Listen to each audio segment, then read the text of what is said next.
네, 우리 어제 말씀을 보게 되면은 이제 6월절이 다가오고 있는데 제사장들과 서기관들, 종교학자라고 볼 수 있겠죠. 이 사람들은 세상의 6월절의 주인이 되시는 분이 예수 그리스도인데 이분을 죽일 생각을 하고 있다 이 말이에요. 그런데 그 행동을 함께 하지 못하는 이유는 백성들이 워낙 예수님을 많이 따르기 때문에 그게 두려운 것입니다. 그런데 가룟 유다에게 사탄이 들어가죠. 그래서 그들이 근심하고 고심했던 것들을 가룟 유다가 해결해 줍니다. 말씀을 보게 되면 가룟 유다가 먼저 대제사장들과 바로 경비대장들에게 가서 예수를 넘겨줄 방도를 의논했다고 그랬습니다. 사탄이 들어가게 되면 가장 가까이에 있는 사람이 항상 이렇게 큰 문제를 일으키게 되는 것이죠. 드디어 6월절 어린 양을 잡을 이제 큰 달이 다가왔습니다. 예수님께서 사랑하는 제자 베드로와 요한에게 이제 말씀하시기를 6월절을 준비해야 되는데 준비하라고 말씀하시니까 항상 따라다니던 사람들이 첫 번이 아닐 텐데 준비 안 하고 있는 거죠. 못 하고 있는 거죠. 그때 예수님께서 어떻게 했으면 좋겠습니까? 그랬더니 너희가 성내로 들어가게 되면 물 한 동이를 이고 가는 사람이 있을 텐데 그 사람을 따라 들어가서 말하게 되면 선생님께서 내 제자들과 함께 6월절 먹기를 원하시는데 객실이 있습니까? 하면은 해결해 줄 것이라는 거예요. 역시 그 사람이 그랬더니 큰 다락방을 보여주지 않습니까?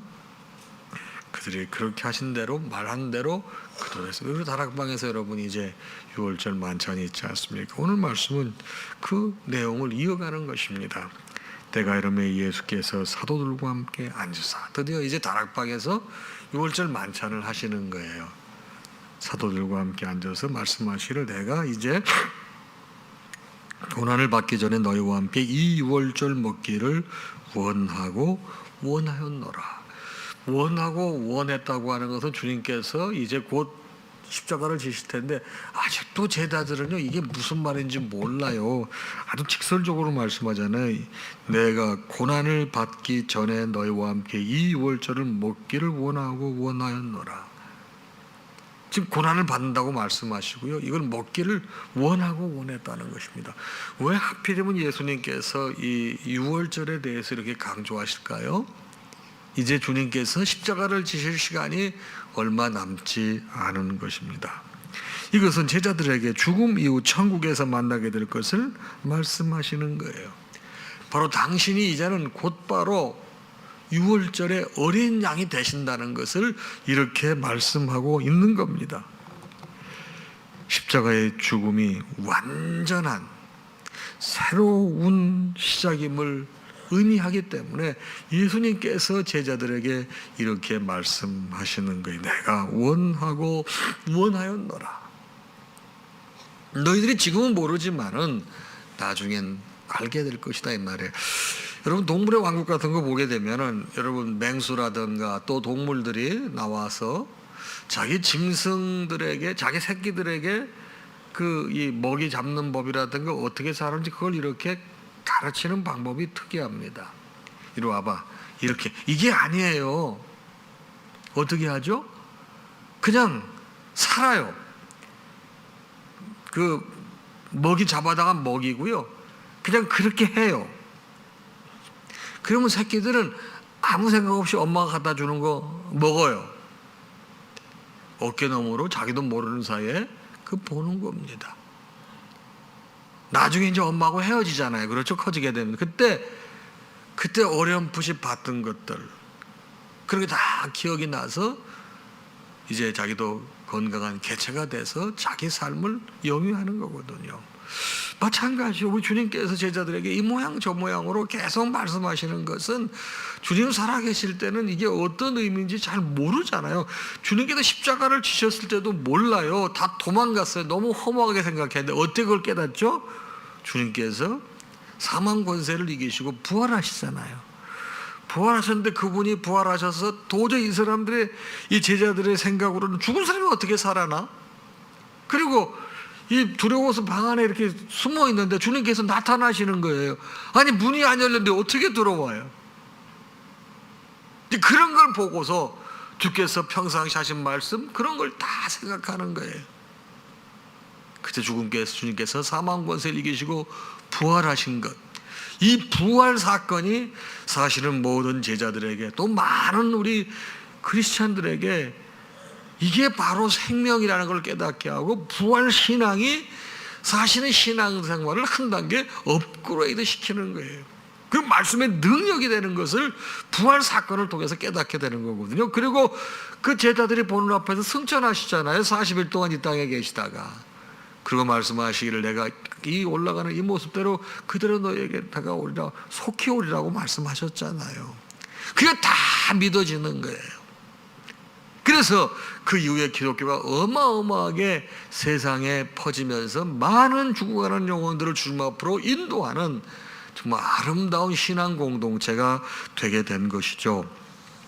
우리 주님께서는 이 유월절이 하나님 나라에서 이루어지기까지 다시 먹지 아니하리라. 이게 이제 주님께서는 당신의 마지막 유월절이라고 하는 말씀이에요. 유월절은 내년에도 또 오는데 그럼 또 먹어야 되는데 나는 다시는 먹지 않겠다. 이게 나에게는 유월절의 마지막이라는 뜻입니다.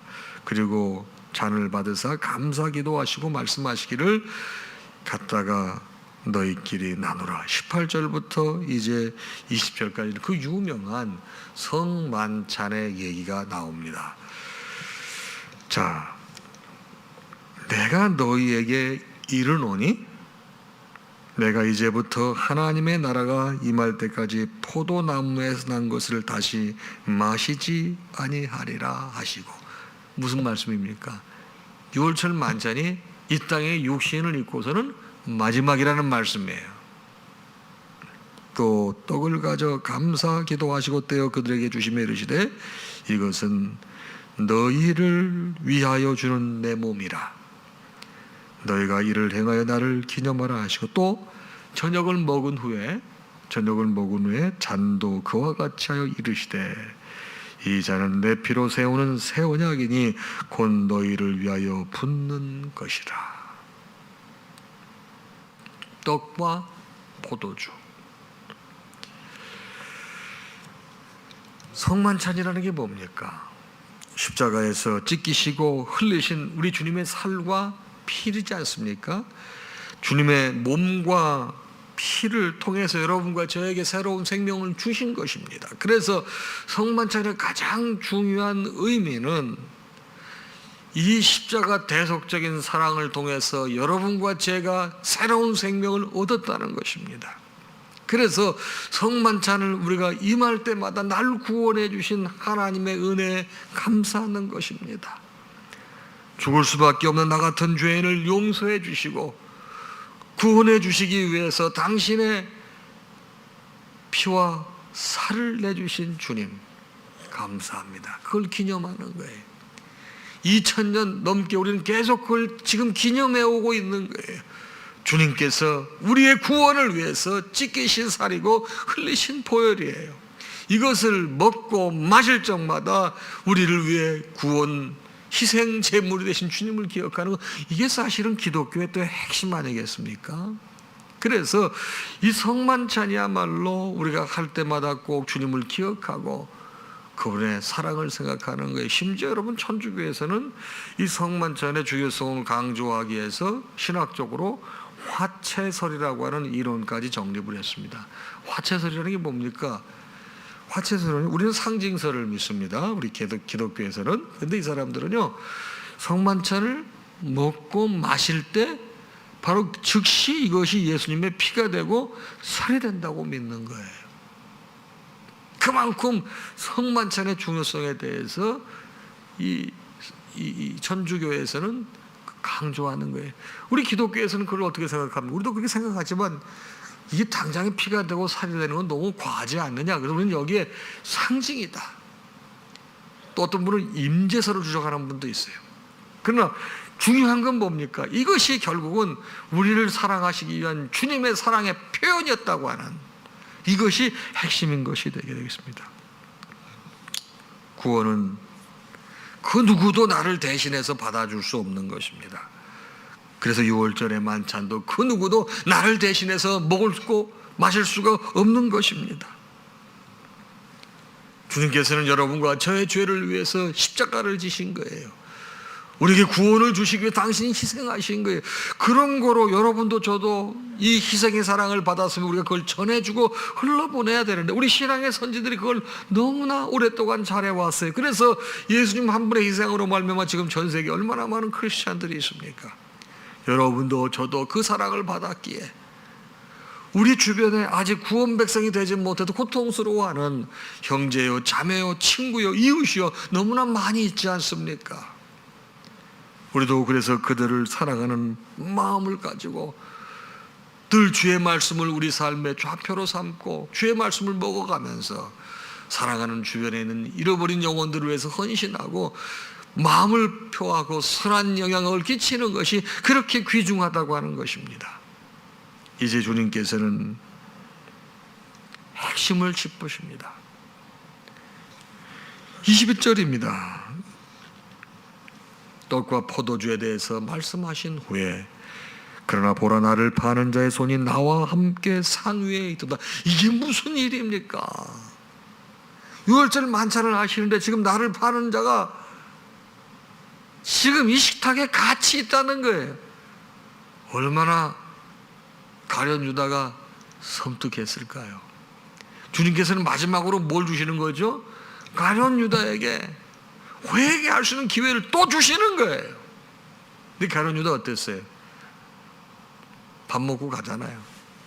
예수님 팔잖아요.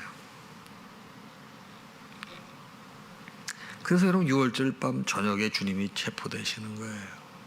그 다음날 금요일에 이제 십자가 지시는 거예요. 뭐 24시간도 안 돼서 그냥 주님 십자가에 매다는 거예요. 요즘 법으로 베게 된 말도 안 되는 소리죠. 네. 주께서 말씀하십니다. 22절, 인자는 이미 작정된 대로 가거니와 그를 파는 그 사람에게는 화가 있으리로다. 마태복음 26장 24절에도 유사한 말씀이 있습니다. 바로 인자는 이미 작정한 대로 가거니와 인자를 파는 그 사람에게는 화가 있으리로다. 그 사람은 차라리 태어나지 아니하였더라면 저에게 좋을 뻔하였느니라. 예수님께서 가룟 유다는 이 세상에 태어나지 않았으면 본인에게 좋았을 것이다, 이런 얘기 하셨습니까? 얼마나 참, 여러분 예수님께서 그런 말씀하시는 분이에요? 아니거든요. 자, 오늘 말씀이 여러분과 저에게 시사하는 바가 참 많습니다. 가장 가까이에 있는 사람이, 가장 잘 아는 사람이 힘들게 해요. 어렵게 해요. 그리고 배반은 전혀 배반하지 않을 것 같은 사람이 배반하는 거예요. 저도 그걸 잘 알거든요. 정말 저 사람은 저쪽 사람, 저런 사람을 지도해주고 하는 사람을 배반하지 않을 것 같은데 그 사람이 배반을 해요. 이건 무슨 말이에요? 항상 우리가 의지하고 소망을 두고 기댈 분은 주님밖에 없다는 거예요. 가까이 있지 않는 사람은 어떻게 의지해요? 어떻게 믿어요? 가까이 있는 사람을 믿고 의지하는데 항상 문제는 거기에서 생기는 것입니다. 여러분, 우리는 아까 말씀드렸습니다. 6월절 만찬을 대신 먹어줄 사람이 없다고 말씀드렸습니다. 5월의 구원의 문제는 나를 대신해서 누가 구원해 줄 사람이 없어요. 예수님 외에는 없다, 이 말이에요. 예수님 외에는 나를 위해 희생할 사람이 없다는 것이고 가치도 없는 것이에요. 사랑하는 여러분, 그러기에 우리는 오로지 중심 주님 바라봐야 되는 것입니다. 주님 바라보고 주님 의지할 때, 주님 신뢰할 때 옆에 있는 사람도 괜찮아요. 그 사람이 배반을 해도 흔들리지 않아요.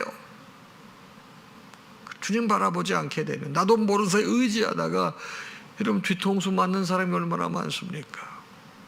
근데 그 사람에게 기회가 주어져도 반성하고 회개할 기회가 줘도 여러분 마음이 악해. 이미 돌아섰기 때문에 더 못된 짓으로 가는 것입니다. 사랑하는 여러분, 지금까지 사시면서 그런 경험이 왜 없으셨겠어요? 그런 경험을 통해서 우리가 배우고 깨달을 더욱더 주님 의지하십시다. 더욱더 주님 의지하고 주님만 바라보는 거예요. 저분은 절대 나한테 저러면 안 돼, 나한테 신세진 게 얼마나 많은데. 아니요, 그런 사람이 더 마음 아프게 해요. 전혀 그런 거 그냥 내가 할 수 있는 범위 내에 사는 것이고 그런가 보다 하시고, 주님께 위로받으시고 주님께 격려받으시고 주님께 이해받으시고 주님께 사랑받으시고 주님께 해결받으시기 바랍니다. 사순절을 보내며 주님의 고통을 우리가 함께 동참하는 가장 중요한 게 뭐예요? 모든 마스터키가 바로 우리 주님 예수 그리스도시라고 하는 것입니다. 그래서 오직 예수예요. 오직 예수. 그래서 우리가 오직 예배예요. 주님 만나는 시간이잖아요. 오직 천국 신앙이에요. 왜요? 갈 곳이잖아요. 아무쪼록 오늘 아침 주신 말씀, 피로 세우는 새 언약, 이게 뭡니까? 여러분, 구원이에요. 우린 구원받은 백성들입니다. 이 구원을 잘 이루어가서 주님이 기뻐하시는 복된 성도가 되시기를 주님의 이름으로 축원합니다. 찬양하겠습니다.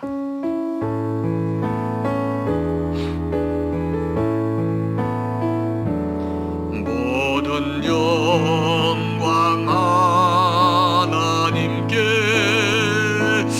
모든 영광 하나님께, 모든 영광 하나님께. 나는 자유해.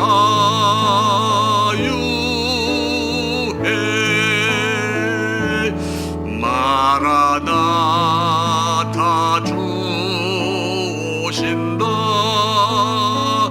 마라나타 주 오신다. 마라나타 주 오신다. 나는 자유해.